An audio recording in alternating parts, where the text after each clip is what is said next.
हमारी खास पेशकश सारे जहां से अच्छा में, जहां मैं पलक सहगल उठाती हूं सिस्टम से जुड़े वो तमाम मुद्दे जिन पर बात होना बेहद जरूरी है। रिजर्वेशन हमेशा से ही डिबेट का मुद्दा रहा है। भारत कई सारे सेक्शंस के लिए रिजर्वेशन देता है, जॉब्स, एजुकेशनल इंस्टीट्यूट्स और कई सारी स्टेट्स और सेंट्रल स्कीम्स जो कि समाज को बराबरी के स्तर पर लाने का प्रयास करता है। ये सोशल वेलफेयर स्कीम्स को इकोनॉमी में इक्विटेबल डिस्ट्रीब्यूशन ऑफ इनकम कहा जाता है। लेकिन सवाल यह है, क्या केवल कोटे से इन सबको आर्थिक रूप से मजबूत कर दिया जाएगा? अब समय आ गया है कि चुनावी लाभ के लिए रिजर्वेशन के दायरे का लगातार एक्सपेंशन करने की भारतीय राजनीतिक दलों की नीति को रोक लगाया जाए। साथ ही यह भी महसूस किया जाना चाहिए कि आरक्षण सामाजिक आर्थिक समस्याओं का रामबाण इलाज नहीं है। कहीं सारे पैरामीटर्स के आधार पर रिजर्वेशन देने के बजाय सरकार को एजुकेशनल क्वालिटी और effective social upliftment and welfare schemes लाने की जरूरत है, जो शायद समाज में सोशल इक्वालिटी लाने का काम करेगी। तो आज हमारी डिबेट है इकोनॉमिकली वीकर सेक्शंस की। जब हम बात करते हैं जिन्हें कोटा हाल ही के अंदर सुप्रीम कोर्ट की तरफ से आदेश दिया गया है, तो चलिए आज इसी मुद्दे पर करेंगे चर्चा। लेकिन पहले ग्राफिक्स की ओर नजर डालते हैं और क्या कुछ सवाल है इकोनॉमिकली वीकर सेक्शन से जुड़े। जहां जनरल कैटेगरी में अगर हम बात करें, इकोनॉमिकली वीकर सेक्शन की आबादी जो है वो 18.2% है। तो इसी बीच आर्थिक रूप से कमजोर वर्ग को 10% का कोटा जो है 2019 के अंदर दिया गया और ये चैलेंज जो है हुआ सुप्रीम कोर्ट के अंदर, जहां सुप्रीम कोर्ट ने इसे सही ठहराया। तो आर्टिकल 15(6) में आर्टिकल 16(6) का अगर बात करें तो इकोनॉमिकली वीकर सेक्शन पर क्या कहता है, इस पर बात करेंगे। साथ ही क्या इकोनॉमिकली वीकर सेक्शन के लिए वेलफेयर स्कीम है, क्योंकि एक तरफ कोटा तो दिया जा रहा है, लेकिन अगर बात करें इकोनॉमिकली वीकर सेक्शन के लिए तो क्या सोशल वेलफेयर स्कीम्स भी हैं? तो क्या कोटे से ये पूरी समानता आ जाएगी? साथ ही इकोनॉमिकली वीकर सेक्शन के लिए क्या कहता है संविधान? ये बहुत बड़ा सवाल है कि कॉन्स्टिट्यूशन क्या कहता है। क्या इकोनॉमिकली वीकर सेक्शन कोटा से संविधान का उल्लंघन होता है? यह भी आपके बीच में सवाल होगा। तो आज इन्हीं तमाम सवालों का जवाब रहेगा। लेकिन सिस्टम के सामने कौन से बुनियादी सवाल थे, ये बहुत बड़ा सवाल है। सिस्टम में किस तरीके से बदलाव लाया जाए जब हम इकोनॉमिकली वीकर सेक्शन की बात करते हैं? तो आज इसी मुद्दे पर रहेगी हमारी चर्चा। जब हम इकोनॉमिकली वीकर सेक्शन की बात करते हैं, डेफिनेशन क्या है, कॉन्स्टिट्यूशन, संविधान इस पर क्या कहता है? तो चलिए करते हैं चर्चा। हमारे साथ हमारे मेहमान जुड़ गए हैं। संदीप बंसल हमारे साथ पूर्व मंत्री हैं उत्तर प्रदेश से, रवनीत सिंह जोशी अधिवक्ता हैं सुप्रीम कोर्ट से, प्रियंका राणा हमारे साथ जुड़ गई हैं सामाजिक कार्यकर्ता, दीपक बारा हमारे साथ ट्राइबल लीडर जुड़ गए हैं। बहुत बहुत शुक्रिया आप चारों का अपना कीमती समय हमें देने के लिए। संदीप बंसल जी, सबसे पहला सवाल आपसे रहेगा मेरा, इकोनॉमिकली वीकर सेक्शन 10% कोटा जो है रहेगा, किस तरीके से आप देखते हैं, क्या कहना चाहेंगे इस पर? जी संदीप जी, आप तक मेरी आवाज पहुंच रही है? संदीप जी तक मेरे ख्याल हमारी आवाज नहीं पहुंच रही है। मैं रवनीत जी के पास आना चाहूंगी, अधिवक्ता है सुप्रीम कोर्ट से। सर, इकोनॉमिकली वीकर सेक्शन की जब हम बात करते हैं तो इस पर रोशनी डालते हुए आप बताइएगा कि basic principle of constitution of reservation का ये उल्लंघन करते हैं कि नहीं करते? ये सवाल बहुत सारे लोगों के बीच में है, क्या कहना चाहेंगे आप? देखिए, ये सवाल आज पहली बार नहीं, इससे पहले भी कई बार जो है सवाल उठाया जा चुका है जी। और इन्हीं सवालों का जवाब जो है ऑलरेडी सुप्रीम कोर्ट ने Indira Sahni versus union of India में देने की कोशिश भी की थी, जिसमें साफ तौर से कहा था कि रिजर्वेशन जो है वो 50% से ऊपर नहीं जानी चाहिए। अब बुनियादी सवाल ये खड़ा हो गया है, ईडब्ल्यूएस की जब अमेंडमेंट 103rd अमेंडमेंट जो 2019 में लेके आई है सरकार, उसको अभी हाल ही में जब सुप्रीम कोर्ट से भी जो है प्रमाणित कर दिया है, मान्यता मिल गई है। अब सवाल ये खड़ा हो गया है कि वो जो 50% रिजर्वेशन डिक्लेयर हो गई है कि उससे ऊपर नहीं करना, ये 10% एडिशनल होगा या ये उसमें इंक्लूड होगा? अब इंक्लूड होगा, बिल्कुल सही। अब अगर इंक्लूड होगा तो जो व्यक्ति ऑलरेडी रिजर्वेशन पा रहे थे, SC ST OBC freedom fighter, अलग अलग कैटेगरीज में ऑलरेडी उनको रिजर्वेशन थी, उनको जितनी नंबर ऑफ सीट्स अलॉट हो रही थी रिजर्वेशन के तहत, वो तो क्या उनकी सीट्स पे इम्पैक्ट होगा? तो डेफिनेटली उनकी सीट्स के ऊपर इम्पैक्ट होगा। उनकी सीटों में कटौती होगी, क्योंकि ये 50% के अंदर ही इसको जो है कहीं ना कहीं 10% को भी एडजस्ट करना है। तो ये जो है कॉम्प्लिकेशंस अभी आ चुकी हैं, और इनका जो है संविधान कैसे होगा ये मूल रूप पे तब हमें समझ आएगा जब इसकी इम्प्लीमेंटेशन स्टार्ट हो जाएगी। आने वाली एजुकेशनल में इंस्टीट्यूट्स में एडमिशंस के अंदर जब इसको रखा जाएगा और क्या दिक्कतें वहां सामने आएंगी, ये उस रूप में जो है हमें दिखाई दिया जाएगा। आपके पास आना चाहूंगी मैं संदीप जी, आशा करती हूँ आप तक मेरी आवाज पहुंच रही होगी। 10% कोटा इकोनॉमिकली वीकर सेक्शन के लिए किस तरीके से आप इसको देखते हैं? फैसला है और उस क्षेत्र के लिए जहां पर सामान्य वर्ग प्रताड़ित होता रहा है बहुत वर्षों से, निश्चित रूप से भारत सरकार का ये फैसला स्वागत योग्य है और संपूर्ण देशवासियों को इसका खुले हृदय से स्वागत करना चाहिए। और खास तौर पर उस क्षेत्र के सभी लोगों को, जो इकोनॉमिकली वीकर सेक्शन है EWS के अंतर्गत जो आता है, ऐसा व्यक्ति वहां चाह करके भी नहीं रह पा रहा, अपना जीवन आगे नहीं बढ़ा पा रहा, उसके लिए एक अवसर है कि वो उस 10% आरक्षण का लाभ लेकर के और अपने परिवार को स्थापित करे, अपने जीवन को स्थापित करे और अपने जीवन को और अपने भविष्य को अच्छा बनाए। इसलिए सभी वर्गों को, बजाय ये सोचते हुए कि इससे किसी को क्या फर्क पड़ने वाला है या क्या हो जाएगा तो इससे इसका हित प्रभावित होगा, हमको सभी को वहां पर अवसर देना चाहिए कि वो अपने जीवन को अच्छा बना सकें। अभी संदीप जी आपके सामने ही आपके सामने ही रवनीत जी मौजूद हैं और उन्होंने ये बात कही कि संविधान में ये बात कही गई है कि 50% से ज्यादा रिजर्वेशन जो है वो नहीं हो सकती है। तो अब सवाल ये उठता है कि क्या वो 50% के अंदर ये 10% रहेगा? अगर रहेगा तो फिर जो बाकी रिजर्वेशन है उनकी सीट जो है वह कम होते हुए नजर आएंगी, और अगर बढ़ेगा तो फिर संविधान कहता है कि 50% से ज्यादा तो हो नहीं सकता। जी देखिए, आरक्षण तो एक विषय है, वो अलग है। सवाल इस बात का है कि ऐसी विशेष परिस्थिति में ये नियम भारत सरकार ने लागू किया है कि समाज के उन वर्गों को भी जो इकोनॉमिकली वीक है, जो मुकाबला नहीं कर पा रहे हैं, जो बैकवर्ड क्लास है या जो हमारा शेड्यूल कास्ट है और जो रिजर्वेशंस में आ रहा है लेकिन वो उससे भी कहीं नीचे जाकर के चले गए हैं, तो ऐसे लोगों को भी समानता का और बराबरी का दर्जा मिले, इसीलिए ये सरकार का निर्णय है। और ये निर्णय निश्चित रूप से स्वागत योग्य है। हर भारतवासी को, हर देशवासी को इसका स्वागत करना चाहिए और इसको एडजस्ट करना चाहिए इसके मुताबिक कि भाई चलिए ये अवसर इनको भी मिले, ऐसे लोगों को भी मिले जो कमजोर हैं आर्थिक रूप से, वो बराबरी के दर्जे पर आए। जैसे कि आपके पास संदीप जी वापस लौटती हूँ मैं, दीपक जी आपके पास आना चाहूंगी। ट्राइबल लीडर हैं आप, 10% कोटा इकोनॉमिकली वीकर सेक्शन, क्या कहना चाहेंगे आप इसके ऊपर? अभी आपने अधिवक्ता जी रणवीर उनकी बात सुनी, रवनीत जी के साथ ही संदीप जी ने जो कहा, आपका इस पर क्या ओपिनियन रहेगा? निश्चित ही रूप से ये मतलब स्वागत योग्य कदम है। हर एक तरीके के, जब हमारे संविधान में बराबरी को बहुत अच्छे तरीके से डिफाइन किया गया है, तो ये सबकी जिम्मेवारी है, सरकार की भी जिम्मेवारी है कि लोगों में आर्थिक, सामाजिक और राजनीतिक रूप से बराबरी लेके आए। तो निश्चित ही स्वागत है इस कदम का कि 10%। लेकिन सर आपको बता दूं कि जो ये 10% कोटा मिल रहा है, आपने बराबरी का जिक्र किया, तो 10% जो कोटा मिल रहा है इकोनॉमिकली वीकर सेक्शन, इसमें SC, OBC और ST नहीं रहेंगे, उनको नहीं मिलेगा ये 10% कोटा। जी बिल्कुल, मैं सहमत हूँ। अब यहाँ पर ये दूसरा बात आता है कि ये इन सारे जो भी आपको प्रावधान मिल रहे हैं वो कितने लोगों तक पहुंच रहे हैं। अगर जहां तक बात हो ट्राइबल लोगों की, अभी अगर ट्राइबल लोगों को आरक्षण है और उनके लिए बजट में भी स्पेशल प्रावधान है, जैसे कि जिसको बोलते हैं हम लोग TSP और SCP, जो स्पेशल कंपोनेंट प्लान है दलितों के लिए और ट्राइबल लोगों के लिए, वो कितना हम लोगों तक पहुंच पाता है ट्राइबल लोगों पर, वो दलितों पर वो पैसा कितना खर्च हो पाता है, अगर ये हिसाब लगा करके देख लिया जाए तो सरकार की मंशा में कमी नहीं है। नीचे आते आते वो कहाँ धुल जाती है, शायद अधिकारियों को भी पता नहीं रहता है कि इनके कल्याण के लिए अधिकारियों को पता नहीं रहता तो कार्यान्वयन। अच्छा प्रियंका जी आपके पास आना चाहूंगी, पता नहीं अधिकारियों को पता रहता है कि नहीं रहता, ये बहुत अपने आप में बड़ा सवाल है।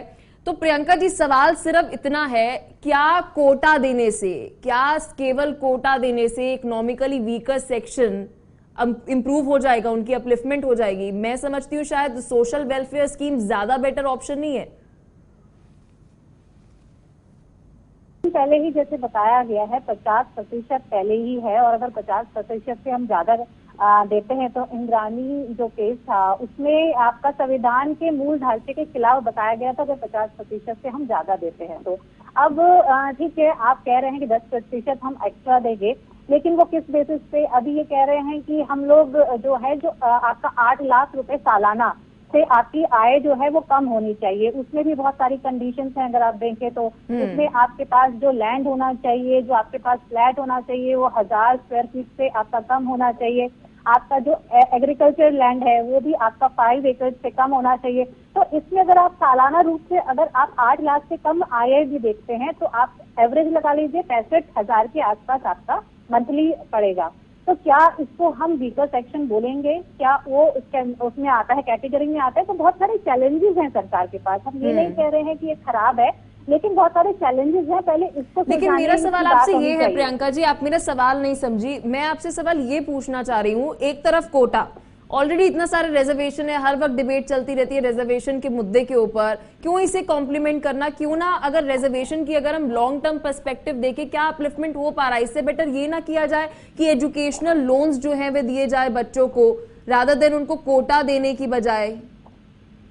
जी बिल्कुल। और देखिए, कोटा से अभी मैं कहती हूँ अभी कोटा हो भी नहीं पाएगा, क्योंकि अभी तो आप जो कोटा देने की बात कर रहे हैं स्वर्ण को, अभी तो उन्हीं में इतना ज्यादा डिवाइड हो जाएगा कि आधे लोग, अब आप देखिए जाट जो है हरियाणा में वो आरक्षण मांग रहे हैं, राजपूत हैं, राजस्थान में गुर्जर है, इस तरह से बहुत सारी जातियां हैं जो ऑलरेडी मांग रही हैं। तो वो इसमें अभी इतना ज्यादा जो है लोगों के अंदर विरोध उत्पन्न होगा। जो उनको ऑलरेडी मिल रहा है, जो जाट यादव जिनको पहले से मिल रहा है, वो कहेंगे जी हम क्यों छोड़ें। तो ये बहुत सारी चीजें हैं और चैलेंजेस हैं। इससे अच्छा है कि अलग अलग से स्कीम बनाई जाए वीकर सेक्शन के लिए और उनको उसी स्कीम के थ्रू बेनिफिट पहुंचाया जाए, ना कि कोटे में आप जातियों को बांटना और आरक्षण में लोगों को डिवाइड करना। इससे और ज्यादा विरोध उत्पन्न होता है। और मैं ये कहूंगी कि अभी इसको पहले सॉर्ट आउट और बहुत अच्छे से प्लान करने की जरूरत है, क्योंकि पहले जो ये बेंच थी वो 13 जो जजेस थे वो डिसाइड करते थे। अभी 5 जजेस की जो कमेटी है उसने ये डिसाइड किया है। तो ये भी अभी चैलेंज होने वाला है। तो बहुत सारी चीजें हैं, इसको बहुत देख करके और इनमें बहुत सारी चीजों को आपको देख करके तब ये सब कोटा करना पड़ेगा। अदरवाइज इस तरह से जल्दबाजी में रवनीत जी आपके पास में आना चाहूंगी, जरा ध्यान से सुनिएगा मेरा सवाल। ये जो एक्सक्लूजन की है SC ST OBC की 10% जो कोटा है, इसके ऊपर आर्टिकल 14 और 15 क्या कहता है? जरा इस पे भी रोशनी डालिए। देखिए, जो 14 और 15 है वो रिजर्वेशन प्रोवाइड करने की बात करता है, ताकि इन सेक्शंस को जो है आर्टिकल 15 क्लॉज 5 जो है, जो पहले आ जाता है 15 क्लॉज 4 जो है, ये इनको इंक्लूड करने की बात करते हैं कि चाहे वो नौकरियां हैं, चाहे वो प्रमोशंस हैं, उनके दौरान जो है SC ST OBC इन सब कैटेगरीज को, ST को, इन सबको आपको कंसिडर करना पड़ेगा। इनके लिए जो है रिजर्वेशन रखनी पड़ेगी। ये ऑलरेडी एग्जिस्ट कर रहा है। लेकिन जो नया एडेड प्रोविजन है आर्टिकल 15 क्लॉज 6 जिसकी हम आज चर्चा कर रहे हैं, इकोनॉमिकल वीकर सेक्शन की बात जो कर रहा है, उसमें कहा गया है कि आप इकोनॉमिकल वीकर सेक्शन को जो है 10% रिजर्वेशन देंगे, लेकिन इसमें जो क्लॉज 4 और 5 में दिए गए हैं, आर्टिकल 15 के 4 और 5 जो स्पेसिफिकली OBCs, ST SC इन सब कैटेगरीज को इसमें इंक्लूड नहीं किया जाएगा। तो कॉन्स्टिट्यूशन ने तो जब इन्होंने अमेंडमेंट किया उसमें क्लेरिफाई कर दिया कि इनको ऐड नहीं किया जाएगा। लेकिन जहां तक मेरी जानकारी है, please correct me if I am wrong, constitute के अंदर तो ये बोला है कि लॉन्ग स्टैंडिंग और जो historical injustice based on caste हो रहा है उनको रिजर्वेशन दी जाए। बिल्कुल बिल्कुल ये है, और इसके साथ में ये भी आइडेंटिफाई किया गया है कि ये जो लोग हैं इनको देनी है। लेकिन कॉन्स्टिट्यूशन मेकर्स ने तो ये रिजर्वेशन का जो है क्राइटेरिया ये लिमिटेड पीरियड के लिए किया था, लेकिन पॉलिटिकल रीजंस की वजह से इसको जो है लिंगर ऑन भी करते रहे हैं, इसको प्रोलॉन्ग कर रहे हैं, आगे बढ़ा रहे हैं। अब ये उससे कहीं आगे बढ़ चुका है। जो डाउन ट्रोडन और उनको उनकी अपलिफ्टमेंट की बात होती थी, उससे कहीं बड़ी चीज ये बन चुकी है। अब ये तो एक पावर में रहने का बात तो वही आ जाती है ना सर, क्रक्स तो फिर रवनीत जी यही बात आ गई ना, अभी हम इसी बात पे बात कर रहे हैं कि social welfare schemes better option है रादर देन आप कोटा जो है दे रहे हैं, क्योंकि एक टाइम पीरियड के लिए कोटा जो है वो डिसाइड किया गया था। और अभी भी अगर हम देखते हैं दलित की अगर हम बात कर रहे हैं, एससी ओबीसी की बात कर रहे हैं, वहां पर अभी भी अपलिफ्टमेंट की जरूरत है। मे बी हमें नई पॉलिसी बनाने की आवश्यकता है। जी संदीप जी इस पर क्या कहना चाहेंगे आप? आपके पास वापस लौटती हूँ रवनीत जी, क्या कहना चाहेंगे संदीप जी? क्या सोशल वेलफेयर स्कीम्स एक बेटर ऑप्शन नहीं है रादर देन रिजर्वेशन? मुझसे पूछ रही हैं? जी संदीप जी आपसे ही मेरा सवाल है। हाँ, आपका सुझाव अच्छा है, निश्चित रूप से। सर मेरा सुझाव नहीं है, मैं आपसे सवाल पूछ रही हूँ। जी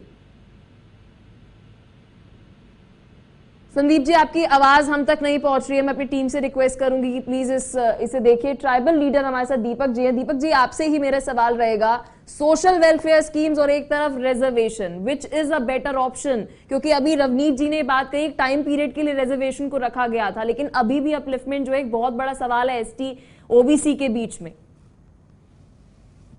ये तो जाहिर सी बात है कि अगर टेक्निकली रिजर्वेशन है तो टेक्निकली उनके हिसाब की योजनाएं भी फॉर्मुलेट होनी चाहिए, जो होती भी आई हैं। मेरे हिसाब से मुख्य मुद्दा है कि इन योजनाओं का कितना कार्यान्वयन हो जाता है, उसका इवैल्यूएशन कभी होता है कि नहीं, और अगर इवैल्यूएशन होता है उसके प्रति क्या रेजोल्यूशंस लिए जाते हैं, ताकि जो भी गैप्स अभी आप मेंशन कर रहे थे कि गैप्स हैं अभी भी एससी एसटी ओबीसी के डेवलपमेंट में, तो क्या गैप्स को भरने के लिए क्या इन योजनाओं के ऊपर में ओवरलुक भी किया जाता है कभी? ये एक बड़ा सवाल है, क्योंकि जाहिर सी बात है आप एक एलोकेशन दे लोगे, एक सामाजिक बहुत अच्छी सामाजिक योजनाएं हैं। आप नरेगा देखिए, नरेगा का कार्यान्वयन जो कि सभी लोगों के लिए है नरेगा, उसका क्या हालत है आप उसकी समीक्षा करें तो समझ सकते। योजनाएं तो तमाम है, कई एक योजनाएं, हर सरकार नई योजना लेके आती है, लेकिन उन सारी योजनाओं में उन वीकर सेक्शंस के लिए भी वो कोटा निर्धारित भी होता है, ये भी कंपोनेंट्स होते हैं। लेकिन असल बात है कि इसका जमीन पर कार्यान्वयन होता है कि नहीं, ये आज का एक बड़ा मसला है। संदीप जी आपके पास आना चाहूंगी, आशा कर रही हूँ आप तक मेरी आवाज पहुंच रही होगी। क्या कहना चाहेंगे? आपको सवाल पता है जी? एक तरफ सोशल वेलफेयर स्कीम्स और दूसरी तरफ कोटा। सरकार ने एक पहल की है और ये पहल जब जमीन पर उतरेगी तो इसका सही। लेकिन संदीप जी आप मेरा सवाल नहीं समझ रहे। सवाल मेरा ये है कि कोटा रिजर्वेशन तो बहुत ही सालों से है, कलेक्टिवली होलिस्टिक काम करने की क्या आवश्यकता है? कि अभी जिस तरीके से दीपक जी ने बोला कि रिजर्वेशन तो आपने बना दी, लेकिन साथ में अब योजनाएं कितनी लेकर आ रहे हैं उन इकोनॉमिकली वीकर सेक्शन के लिए, ये सवाल है मेरा आपसे। क्या सिर्फ रिजर्वेशन से? अभी पीछे सैक का मैं आपको डेटा बता रही हूँ, गरीब और गरीब हो गया है, अमीर और अमीर हो गया है। मैं नहीं बोल रही है, डेटा बोल रहा है। जी संदीप जी। हाँ, तो मैं तो आपकी बात से सहमति व्यक्त कर रहा हूँ कि हमें और ऐसी योजनाएं बनानी होंगी जो इकोनॉमिकली वीकर सेक्शन को ताकत दें। और ये जो रिजर्वेशन प्रणाली हमारे देश में चल रही है, इसमें कहीं ना कहीं जो इकोनॉमिकली वीकर है वो वीक होता चला जा रहा है। मैं 100% आपकी बात से भी सहमत हूँ और यथासंभव हम भारत सरकार से, अपनी सरकार से ये आग्रह निरंतर यही करेंगे कि पूरे देश में ऐसा सेक्शन जो पिछड़ता जा रहा है, वो जाति धर्म जो रिजर्व है, जो रिजर्वेशन पा रहा है, वो तो चलिए कहीं कहीं एडजस्टमेंट कर रहा है, लेकिन जो रिजर्वेशन नहीं पा रहा है वो बहुत नीचे होता चला जा रहा है।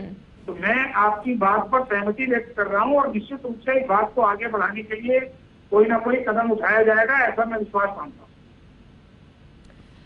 मैं रवनीत जी आपके पास आना चाहूंगी। अभी हम डिस्कशन कर रहे थे कि एससी ओबीसी कॉन्स्टिट्यूशन इसके ऊपर क्या कहता है। तो सिन्हो कमीशन की एक रिपोर्ट है जो कहती है 82% जो हमारे बिलो पॉवर्टी लाइन के लोग हैं, आई रिपीट 82%, वो एससी एसटी ओबीसी के हैं। तो इकोनॉमिकली वीकर सेक्शन तो ऑलरेडी सशक्त हो रहा है।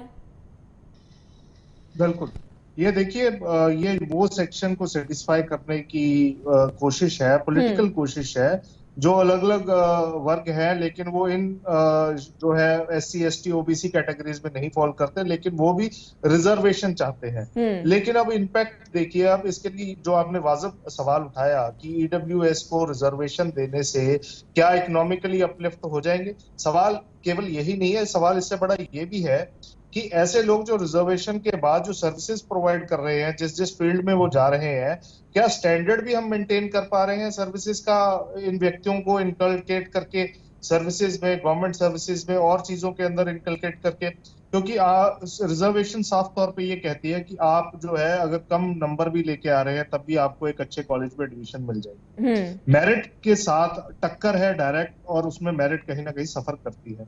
अब बात ये है कि इससे क्या स्टैंडर्ड जो है उसमें फर्क आएगा। एजुकेशन की बात है, सरकार ने ऑलरेडी एजुकेशन, जो प्राइमरी एजुकेशन है वो फ्री कर रखी है, चाहे वो इकोनॉमिकली वीकर हो या ना हो, वो मिल रहा है। लेकिन उसके बाद की जो हायर एजुकेशन की बात है, जब आप बेसिक आपने वो प्रोवाइड एजुकेशन कर दी है, उसके बाद मेरिट पे आप अलग अलग प्रोफेशनल फील्ड्स में, हायर एजुकेशन मतलब स्पेसिफिक प्रोफेशनल फील्ड में जाएंगे आप डॉक्टर्स बनेंगे, आप गवर्नमेंट सर्विसेज में जाएंगे, कोई स्पेशल एग्जाम्स क्रैक करेंगे। लेकिन उसमें रिजर्वेशन से क्या होगा, ये प्रोफेशनल सर्विसेज में भी अगर आपके प्राइमरी एजुकेशन जो आपको फ्री मिली है वो लेने के बाद भी आप जो मेहनत करके अच्छे नंबर नहीं ला पाए, उसके बावजूद भी आपको अच्छे कॉलेजेस में जो है वो भी मिलेगा। और उसके बाद जब नौकरी लेने के लिए जाएंगे, चाहे आपके तब भी वहां मेरिट में आप कम हो, लेकिन आपको रिजर्वेशन के थ्रू आपको जो है उन नौकरियां भी प्राप्त कराई जाएंगी। तो ये किस दिशा में जा रहा है, ये वाकई में हम स्टैंडर्ड्स भी मेंटेन करने की कोशिश कर रहे हैं, क्योंकि देश को इन्हीं लोगों ने आगे, इन्हीं बच्चों ने देश को आगे भी बढ़ाना है। अगर शुरुआत में ही हम इनको इस रूप में, इस दिशा में लेके जाएंगे, अनडाउटेडली कुछ होंगे क्षेत्र जहां रिजर्वेशन की जरूरत है। लेकिन वही जो मापदंड क्या है, पैरामीटर्स क्या है, क्या इस रिजर्वेशन से वो मूल रूप में जो हमने अचीव करना है, देश की उन्नति और तरक्की की बात है, वो मेरिट के कैंडिडेट्स को लेके होगी या फिर रिजर्वेशन के थ्रू अगर हम बरमार कर लेंगे। बहुत सही सवाल आपने कहा है, बहुत महत्वपूर्ण ये सवाल आपने रवनीत जी उठाया कि हमारा लॉन्ग टर्म विजन क्या है। प्रियंका जी क्या समझ रही हैं आप, हमारा लॉन्ग टर्म विजन क्या है? बहुत रवनीत जी ने बहुत सही बात जो है अभी कही है, अगर आपने सुनी हो तो। जी बिल्कुल, और रवनीत जी ने बिल्कुल सही बोला है, क्योंकि आप एजुकेशन की बात करते हैं तो अगर आप इंस्टीट्यूशन में जाएंगे, अभी भी स्कूल में EWS कोटा के अंदर अगर आप एडमिशन कराने की कोशिश करेंगे तो प्राइवेट स्कूल वाले बहुत ही जद्दोजहद, बहुत कंप्लेन करने के बाद एडमिशन लेते हैं। तो ये सारी चीजें आपको, सारे जो आपके पुराने लूप होल्स हैं उनको भी देखना पड़ेगा कि क्या इनमें कितनी कमियां हैं और क्या ये इम्प्लीमेंट होते भी हैं। आप बना तो देते हैं, आप नए संशोधन भी कर देते हैं, लेकिन वो जमीनी हकीकत में क्या है। लेकिन प्रियंका जी सच तो ये भी है, अगर हम सिस्टम की बात करते हैं, 92% हमारी जो वर्कफोर्स है वो अनऑर्गेनाइज सेक्टर के अंदर काम कर रही है। 5% ऐसे लोग हैं जो केवल इनकम टैक्स भर रहे हैं। तो आप EWS है, इकोनॉमिकली वीकर सेक्शन है, अब इसका प्रमाण देना भी तो एक बहुत बड़ा चैलेंज बन गया। जी प्रियंका जी। जी बिल्कुल, और यही मैं आपको पहले भी बताना चाह रही थी कि हम लोग कैसे डिसाइड करेंगे। अभी आपने 8 लाख से नीचे की बात की है, उससे भी नीचे के लोग, इसमें बहुत सारे, हमारी पॉवर्टी लाइन जो है बहुत अलग अलग डिफरेंशिएट करती है। अलग अलग तरह के लोग हैं, अलग अलग तरह की जातियां हैं, उनके अंदर बहुत वीकर सेक्शन है। तो उनको आप कैसे डिफाइन करेंगे, उनको आप किस तरह से बेनिफिट पहुंचाने की कोशिश करेंगे, और सही मायने में क्या हमारे बच्चे जो वीकर सेक्शन से आते हैं या जो परिवार आते हैं उनको ये बेनिफिट मिलेगा। तो बहुत सारी चीजें हैं, मनरेगा की बात हुई, बहुत सारी स्कीम ऑलरेडी है, EWS पहले से इंस्टीट्यूशंस में है, क्या उनका बेनिफिट मिल रहा है? कई जातियों को ऑलरेडी। तो प्रियंका जी क्या आप ये समझ रही है कि रिजर्वेशन के सिस्टम में अभी जिस तरीके से रवनीत जी ने बोला कि हम विश्व गुरु बनने की ओर जा रहे हैं, तो हम किस तरीके के भारत को बनाना चाह रहे हैं, मेरिट के बेसिस के ऊपर, ये रिजर्वेशन के ऊपर, ये बहुत बड़ा विजन है अपने आप में।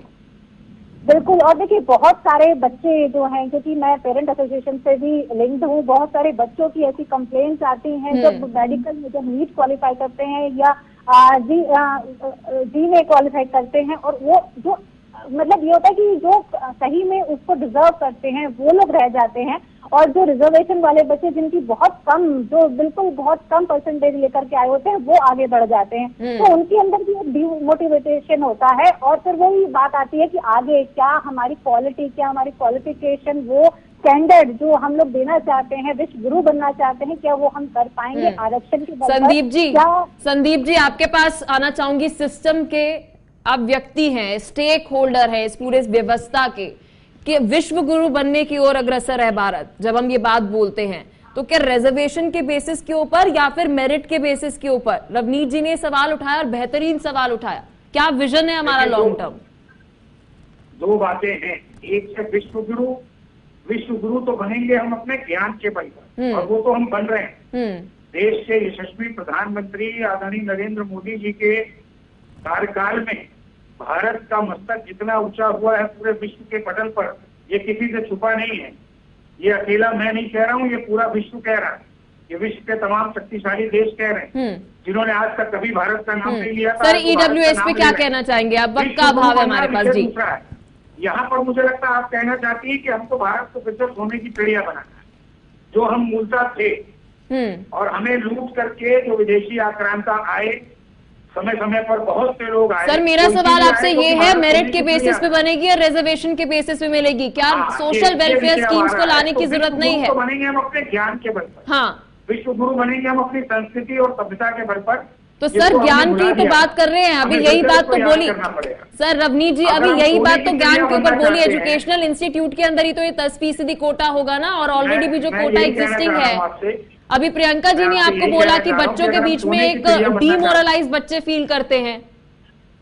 जी बोलिए, final 30 second sir, final comment आपकी तरफ से। चिड़िया बनना चाहते हैं तो हमें सबको साथ लेकर चलना पड़ेगा। जो हमारे देश में जो हमारी सरकार है उसका विजन है सबका साथ, सबका विकास, सबका विकास। तो चलिए संदीप जी, प्रियंका जी फाइनल कमेंट आपकी तरफ से 30 सेकंड्स। जी प्रियंका जी, आप हाथ रेस कर ली थी, 30 सेकंड। बोलना चाहूंगी, डीमोटिवेशन इतना है कि आज चेक कीजिए कि कितने बच्चे जो हैं जब वो क्वालिफाई नहीं कर पाते हैं अपनी कैपेबिलिटीज होने के बाद, और कितनी सुसाइड होती हैं। तो ये सब चीजें भी आपको ध्यान में रखनी पड़ेंगी। और जो एजुकेशन है, कम से कम उसमें सिर्फ अपनी काबिलियत के बल पर अगर बच्चे आगे बढ़े तभी फायदा है। आरक्षण के बल पर आप जितना उनको कोटा देंगे या कुछ है, आपकी जो है क्वालिटी खराब ही होती जाएगी। मुझे लगता है उनको स्किल डेवलपमेंट वो सब चीजें आपको करानी चाहिए। एजुकेशन में उनको किस तरह से आगे बढ़ावा देना है, उनको कैसे बेटरमेंट। लेकिन एजुकेशन प्रियंका जी आपने कहा कि क्वालिटी, एजुकेशन की जो गुणवत्ता है, क्वालिटी जो है वो रिजर्वेशन से और कैसे खराब होगी, इस पे थोड़ी रोशनी डालिए।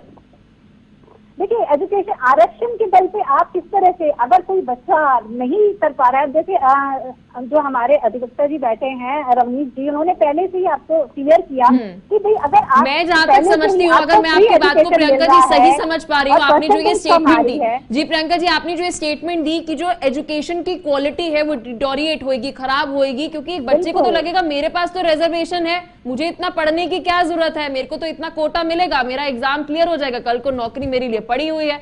चलिए बहुत बहुत शुक्रिया आप चारों का अपना कीमती समय में देने के लिए, एक महत्वपूर्ण मुद्दे के ऊपर बात करने के लिए। आज हमने बात करी इकोनॉमिकली वीकर सेक्शन की। क्या इकोनॉमिकली वीकर सेक्शन की अगर हम जिक्र करते हैं, बिलो पॉवर्टी लाइन के लोगों की बात करते हैं कि वो आर्थिक रूप से मजबूत हो जाएंगे अगर उन्हें कोटा दे दिया जाएगा। सोशल वेलफेयर स्कीम्स कितनी महत्वपूर्ण है, योजनाओं का साथ में आना कितना जरूरी है, एजुकेशन के ऊपर काम करना कितना जरूरी है, क्योंकि अगर शिक्षा की गुणवत्ता नहीं बढ़ेगी तो कोई कोटा काम करते हुए नजर नहीं आएगा। तो फिलहाल के लिए इस एपिसोड में इतना ही, मिलते हैं आपसे नेक्स्ट एपिसोड के अंदर एक नए मुद्दे के साथ।